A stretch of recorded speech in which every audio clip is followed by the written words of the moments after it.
नमस्कार साथियों, मेरा नाम है मनीष भारती। संस्कृति आईएएस प्लेटफॉर्म पर आप सभी का स्वागत करता हूं। साथियों, आज जिस मुद्दे पर हम बात करने वाले हैं वह बेहद दिलचस्प मुद्दा है। क्यों ऐसा कह रहा हूं? क्योंकि हम जो भारत के लोग हैं ना, इनका चुनाव में बहुत दिलचस्पी रहता है। और अभी हाल ही में लोकसभा का चुनाव चल भी रहा है, 18वीं लोकसभा का चुनाव। 2 चरण का मतदान हो गया है, तीसरे चरण के लिए प्रक्रिया चालू है। उसी बीच एक दिलचस्प वाकया देखने को मिला है, और यह दिलचस्प वाकया जो है सुप्रीम कोर्ट के तहत हुआ है।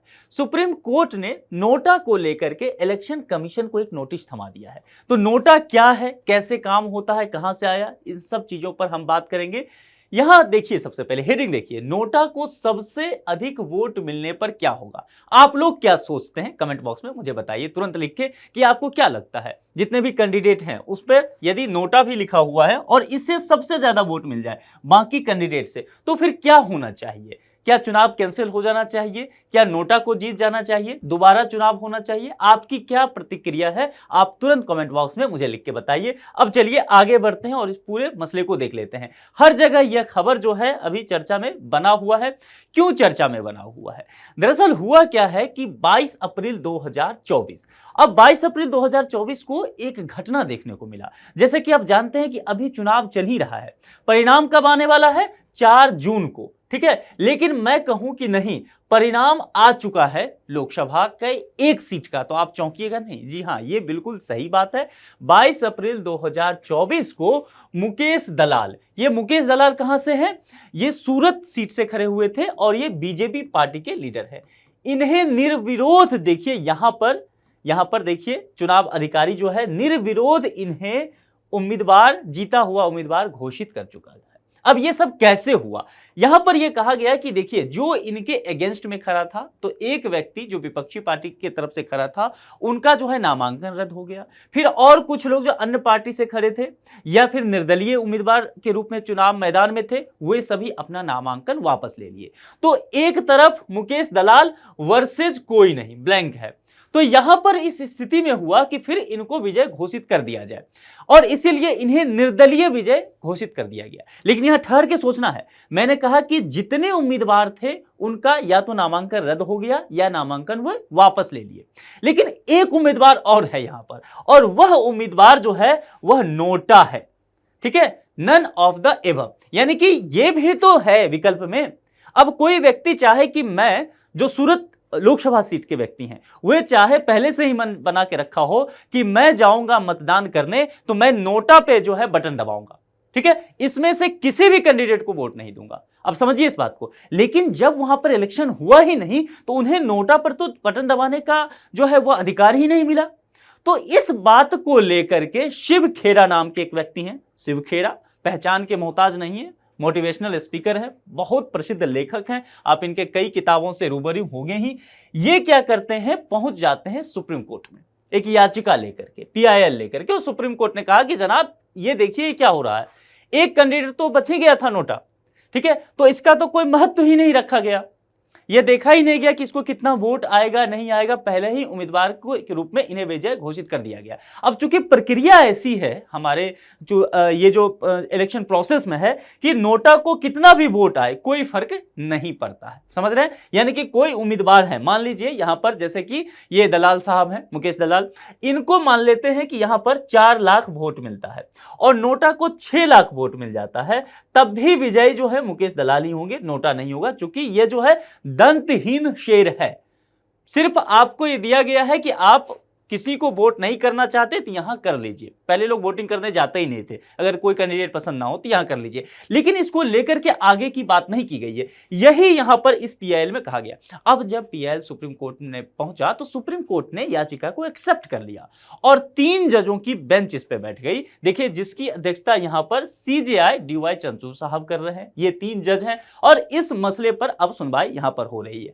यहां पर समझिए, People's Union for Civil Liberties versus Union of India and others 2013 का एक मसला है, जिसके तहत नोटा की प्रक्रिया शुरू की गई थी। यही पहला केस है जहां से इस बात की शुरुआत की गई थी कि चुनाव के दौरान जो है नोटा का विकल्प दिया जाएगा मतदाताओं को, ठीक है। अब यहां पर एक बात समझना है कि यहां पर जितने भी उम्मीदवार मैदान में खड़े हैं, ठीक है, अब कोई मतदाता है वह उसमें से किसी को भी पसंद नहीं करता है, चाहे वो किसी भी पार्टी का उम्मीदवार हो, तो फिर वह व्यक्ति पहले क्या होता था, वोट देने जाता ही नहीं था। इससे क्या हुआ कि चुनाव की जो प्रक्रिया है वह शिथिल होता था, लोकतंत्र की जो अवधारणा है वह कमजोर हो गया। ठीक है, उस व्यक्ति को वह व्यक्ति जो है ठगा हुआ महसूस किया कि उसको मौका ही नहीं मिला वोट देने के लिए।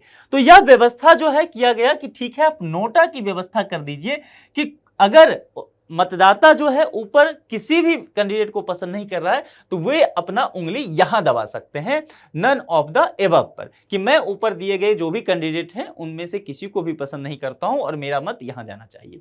तो 2013 से इस मसले के बाद इस चीज की शुरुआत हुआ था, नन ऑफ द एबव यानी कि नोटा जिसको आप कहते हैं। ठीक है, अब यहां पर एक चीज समझिए, भारत में जो है नोटा उसको राइट टू रिजेक्ट के लिए डिजाइन नहीं किया गया है। राइट टू रिजेक्ट का मतलब है कि यदि नोटा राइट टू रिजेक्ट हो जाता तो जैसा मैंने आपको उदाहरण के दौरान बताया था कि 4 लाख किसी कैंडिडेट को आ जाता है और 6 लाख वोट यदि नोटा को आता है, तब भी कम वोट है, इसको 4 लाख है, फिर भी यही विजयी उम्मीदवार घोषित होगा, नोटा विजय नहीं होता है। तो यहां पर यदि राइट टू रिजेक्ट होता और सभी उम्मीदवार से ज्यादा सीट जो है वह नोटा लेकर के आ जाता तो नोटा को विजयी होना चाहिए। कहने का तात्पर्य हो गया कि जितने भी कैंडिडेट हैं वो रिजेक्ट हो गए, उस लोकसभा क्षेत्र के या उस संबंधित विधानसभा क्षेत्र के जितने भी मतदाता हैं उन्होंने ये तय किया कि इसमें से एक भी कैंडिडेट हमारा प्रतिनिधित्व नहीं करेगा। फिर आगे चल करके वे जो लोग थे पार्टी उनके नाम को बदलती, दूसरे उम्मीदवार को देती। यह कहने का मतलब है राइट टू रिजेक्ट का। लेकिन यहां मसला तो ये नहीं है, यानी कि अधिकार तो दिया गया है कि चलिए आप वोट डाल लीजिए, लेकिन मैंने क्या एक शब्द कहा आपसे, दंतहीन शेर। ठीक है, एक ऐसा शेर है जिसके मुंह में दांत ही नहीं है, तो फिर उस शेर के होने का क्या मतलब है? कुछ ऐसा ही स्थिति यहां पर नोटा का है। मामला है आगे काम कर रहा है लेकिन उम्मीदवार पर इससे कोई फर्क नहीं पड़ रहा है। तो यही बातें जो कहा गया है राइट टू रिजेक्ट के तहत कहा गया है कि राइट टू रिजेक्ट नहीं है नोटा, और यही कहा जा रहा है कि राइट टू रिजेक्ट होना चाहिए। चलिए, 2013 के विधानसभा चुनाव में पहली बार जो नोटा आया था, अब यहां समझिए कहां कहां, तो दिल्ली में, छत्तीसगढ़, मध्य प्रदेश, राजस्थान और मिजोरम के विधानसभा में नोटा का पहली बार उस समय प्रयोग किया गया था। इन सभी राज्यों में एक साथ विधानसभा का चुनाव हुआ था। 2013 की बात कर रहा हूं। अभी अगर किसी क्षेत्र में 100 वोट पड़ते हैं, उसमें 99 वोट नोटा को मिले और 1 वोट जो है किसी और कैंडिडेट को मिलेगा, तो 1 वोट पाने वाला कैंडिडेट जीत जाएगा।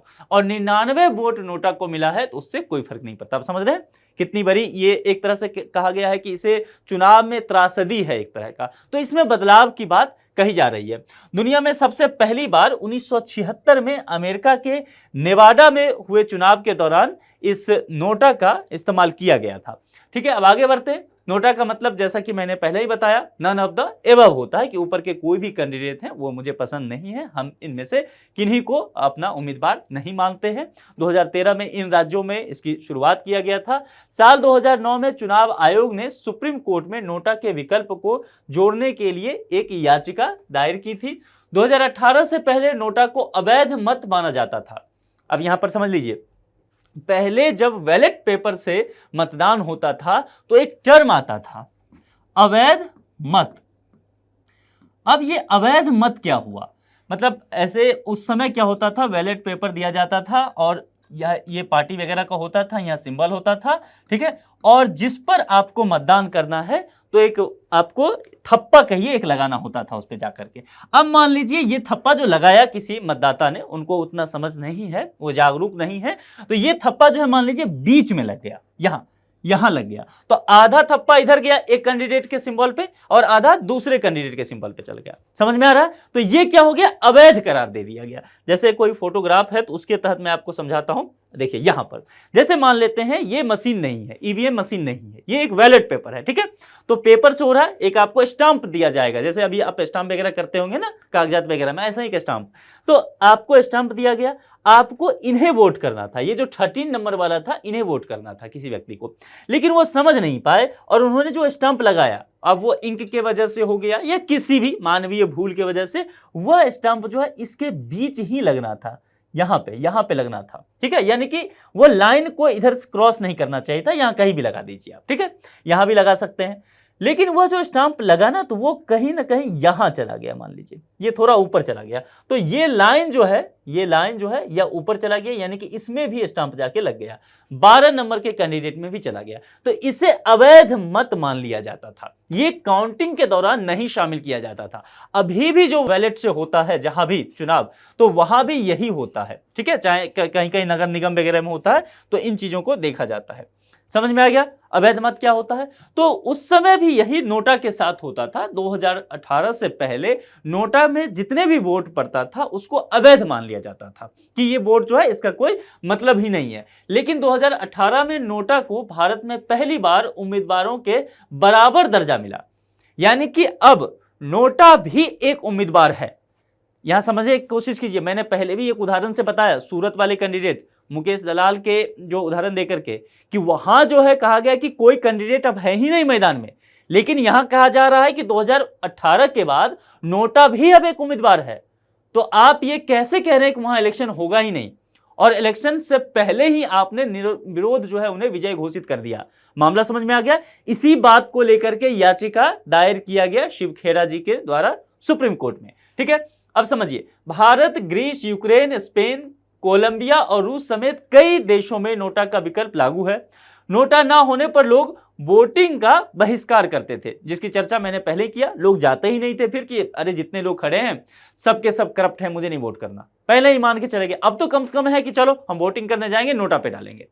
अब यदि राइट टू रिजेक्ट का ऑप्शन हो जाए तब लोग और जागरूक होंगे कि चलिए, अभी तो लोग सोचते हैं कि नोटा पे दे करके भी क्या ही होगा, जिसको नोटा से कम भी आएगा वही जीत जाएगा। लेकिन अगर लोगों के पास राइट टू रिजेक्ट का ऑप्शन मिल जाए, नोटा ये हो जाए कि नोटा को अधिक वोट मिला, तो नोटा विजयी होगा, ना कि कैंडिडेट विजयी होगा, ठीक है। तब लोग क्या करेंगे, यदि कोई कैंडिडेट पसंद नहीं है, लोग कहेंगे नोटा पे वोट डालो, ठीक है, हम सभी का बहिष्कार कर देंगे, पार्टी को कैंडिडेट बदलना पड़ेगा। अब ये समझिए, यहां पर यही बातें कही जा रही है।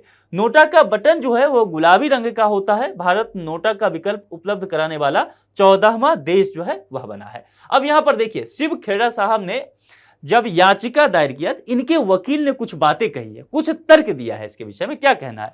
नोटा से कम वोट पाने वाले उम्मीदवारों को 5 साल के लिए सभी चुनाव लड़ने पर बैन कर दिया जाए। यानी कि कोई उम्मीदवार, मतलब जितने भी उम्मीदवार उसमें खड़े हैं इसमें इलेक्शन में, और नोटा से कम आया, नोटा को मान लीजिए 4 लाख वोट आ गया, और किसी को 3 लाख, 2 लाख, 1 लाख आया, तो किसी को 6 लाख भी आया, तो जिसको 6 लाख आया वो तो ठीक है, लेकिन जो 4 लाख से कम आया उसको बैन कर दिया जाए, और अगले 5 साल के लिए बैन कर दिया जाए कि ये किसी भी तरह का चुनाव नहीं लड़ सकते। पंचायत से लेकर के और पार्लियामेंट तक का कोई भी चुनाव फिर ये नहीं लड़ पाएंगे, और नोटा को एक काल्पनिक उम्मीदवार के तौर पर ही देखा जाए। आप ये मान के चलिए कि एक उम्मीदवार है, आभासी है। आपने एक फिल्म देखा था भूतनाथ, अगर देखा होगा, उसमें अमिताभ बच्चन जो है भूत बने हुए एक कैंडिडेट बनते हैं, मतलब भूत रहते हैं, वो काल्पनिक ही है, किसी को दिखता नहीं है, एक बच्चे को दिखता है बस वो, और वो चुनाव लड़ रहे होते हैं। अब समझ लीजिए कुछ ऐसा ही होगा कि नोटा कोई व्यक्ति नहीं है, वह चुनाव प्रचार अपना करने नहीं जा रहा है, वो रैली नहीं कर रहा है, वो भाषण नहीं दे रहा है, वो मैनिफेस्टो लागू नहीं कर रहा है, ठीक है, लेकिन वह एक उम्मीदवार होगा, और वह काल्पनिक उम्मीदवार होगा। सोचिए यदि ऐसा होता है, जो कि संभावना भी बन रही है, अगर सुप्रीम कोर्ट इस मसले पर ध्यान देती है और जिस तरह से याचिका एक्सेप्ट कर लिया गया है, सुप्रीम कोर्ट इस पर सुनवाई शुरू कर चुकी है, तो जाहिर सी बात है, जिस तरह से इलेक्शन कमीशन को नोटिस दिया गया, चूंकि सुप्रीम कोर्ट ने कहा कि देखिए इलेक्शन से संबंधित जितने भी मसले होते हैं उस पर इलेक्शन कमीशन काम करती है, तो हमें आगे बढ़ने से, इस सुनवाई को आगे बढ़ाने से पहले जरूरी है कि इलेक्शन कमीशन का पक्ष जान लिया जाए, इसलिए नोटिस दिया गया है। चुनाव आयोग नोटा को वैध उम्मीदवार मानने में विफल रहा है, जो लोकतांत्रिक शासन व्यवस्था में जरूरी है। नोटा किसी वोटर का वोटिंग ना करना नहीं, बल्कि वैध चयन है। इस बात पे ध्यान दीजिए, शब्द पे। यूपीएससी एस्पिरेंट के लिए यही जरूरी हो जाता है कि शब्दों के महत्व को समझे। यहां पर एक बात लिखा गया है, नोटा किसी वोटर का वोटिंग ना करना नहीं, बल्कि वैध चयन है। ना करने की स्थिति तो पहले हुआ करता था, 2013 से पहले, जब नोटा का विकल्प ही नहीं था, लोग बहिष्कार कर देते थे। लेकिन आज तो लोग अपने मनमर्जी से वैध रूप से उसका चयन करते हैं कि मुझे नोटा पे बटन दबाना है, और किसी जितने भी उम्मीदवार हैं उसका इस तरह से फिर बहिष्कार करना है। तो यही बात कहा गया। अब नोटा वोटर का हथियार कैसे बन सकता है? नोटा का मकसद राजनीतिक दलों पर बेहतर उम्मीदवार उतारने के लिए दबाव डालना है। पहले भी कहा मैंने कि जैसे ही अगर राजनीतिक दलों को लगेगा कि भाई हम इस तरह के उम्मीदवार को डाल रहे हैं पूरा जिनका क्रिमिनल बैकग्राउंड है और लोग वहां जाकर के बहिष्कार कर सकते हैं नोटा पे, तो पूरा चुनाव में उन्होंने जितना खर्च किया था रैली वगैरह में, चूंकि दोबारा चुनाव हो जाएगा तो वो उन पर दबाव होगा कि अच्छे कैंडिडेट दो, नहीं तो लोग पूरी सामूहिक रूप से बहिष्कार कर देंगे। अच्छा चलिए एक उदाहरण अभी बताता हूं। पहले चरण का जो मतदान हुआ था, ठीक है, 19 अप्रैल को हुआ था पहले चरण का मतदान। उसमें आपको मैंने एक लेक्चर लिया था, नागालैंड के विषय में बताया था और मैंने कहा था नागालैंड का जो पूर्वी हिस्सा पड़ता है उसमें 6 डिस्ट्रिक्ट है, उस 6 डिस्ट्रिक्ट के लोगों ने चुनाव का बहिष्कार कर दिया। कोई वोट डालने ही नहीं गए। 9 घंटे तक वहां पर जितने भी चुनाव अधिकारी थे वो इंतजार करते रह गए, पर एक भी वोटिंग नहीं हुआ और इसको जीरो वोटिंग कहा गया। ठीक है, अब यहां पर समझिए, यानी कि इनकी कुछ मांगे थी, अलग राज्य को लेकर के मांगे था, कुछ इनकी स्वायत्ता को लेकर के मांगे, वो मैं बता चुका हूं, आप देखिएगा करंट अफेयर्स प्ले लिस्ट में जाके। तो ये जीरो वोटिंग की बात किया गया। अब यहां के लोगों को ये पहले से अगर पता होता, ये माना जाता कि यदि नोटा को अधिक वोट मिल जाएगा, नोटा विजयी हो जाएगा और सभी कैंडिडेट रिजेक्ट हो जाएंगे, तो ये लोग जीरो वोटिंग का विकल्प नहीं चुनते, ये जाते फिर वोट देने के लिए और सबके सब नोटा पे दबाते, जैसे कि सबके सब ने बहिष्कार कर दिया, एक व्यक्ति भी वोट डालने नहीं गया। इस कंडीशन में क्या होता, सब व्यक्ति इस 6 डिस्ट्रिक्ट का वोट डालने आता और सबके सब नोटा पे वोटिंग कर देता।